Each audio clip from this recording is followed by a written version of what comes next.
Hello, my name is Angel Cortez, and I'm going to talk a little bit about certain subjects when it comes to Mexican culture. For example, foods that they use for healing, like such as teas, um, just a different variety of teas, but they all you have to add lime to it, I guess. I was talking to my dad and my grandma, and they were saying one of the teas was radish tea. So you just add lime to it, a little bit of honey, or green tea with honey and some lime. Um, Sometimes they use fresh uh, vegetables and apply it directly to the skin of for curing illnesses. Some socioeconomic concerns um, with Mexicans is about half the population lives in poverty.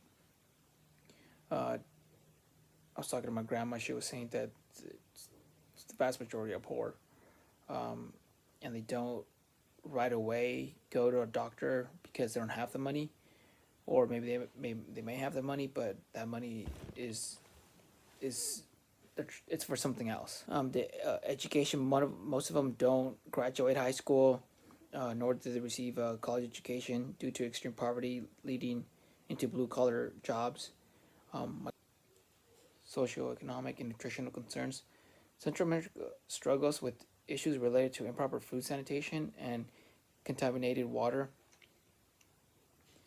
Many of the outbreaks are attributed to hygiene issues, lack of refrigeration, cross contamination, improper food handling and preparation. When it comes to religion for Mexico, the vast majority are Catholic. A little bit about 88% of the population, 5 years of age and older, identify themselves as Roman Catholic, according to a 2000 census. The Roman Catholic Church's role in Mexico history goes back to 1519. When it comes to the levels of technology, the big cities are a little bit what you'll see in America, but in rural areas, the majority of people are poor and don't have electricity or electronics. All the work is done by the use of fire and manual labor. For example, the use of a press iron that can be used to make tortillas, and also washing clothes is done by hand. And then supernatural causes of diseases.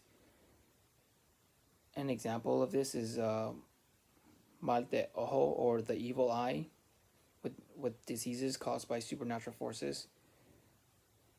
Another common example of a supernatural disease is susto, fright, sickness.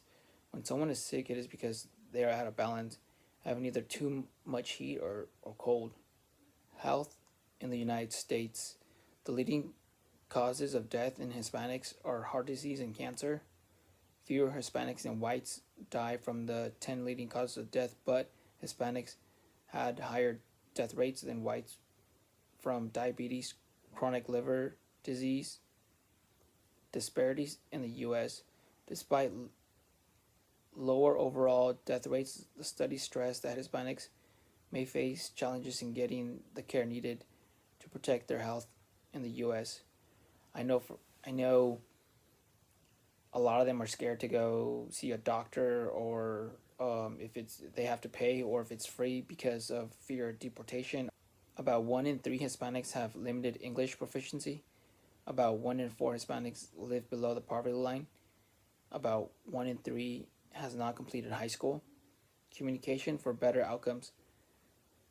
Having a Spanish copy of all paperwork or diagnosis information will be very useful. Also, um, sometimes it doesn't help if you just call them by their first name. It would be beneficial if you greet them by saying hello, señor or señora. So, for example, like for me, it would be, oh, hello, señor Cortez. Or it just conveys respect from the doctor to the patient. Cultural considerations. There are a few, but one that can really help, I think, would be providing demonstrations on how to correctly prepare, cook, and store food will enhance the learning experience.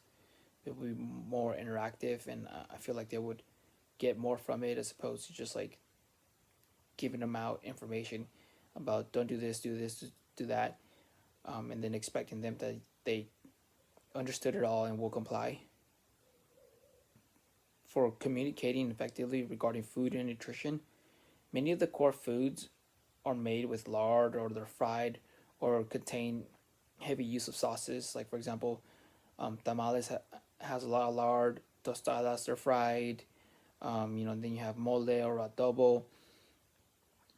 And telling them to stop eating such things is, it could be not necessarily an insult, but you can lose them right away because that's how they were raised. You basically tell them to just stop, take a big portion of themselves and just remove it from their lives. Perhaps starting off with suggestions such as, having smaller portions, and or adding fruits and vegetables to what they're already eating, and then little by little, gradually, minimizing traditional foods or finding healthy alternatives.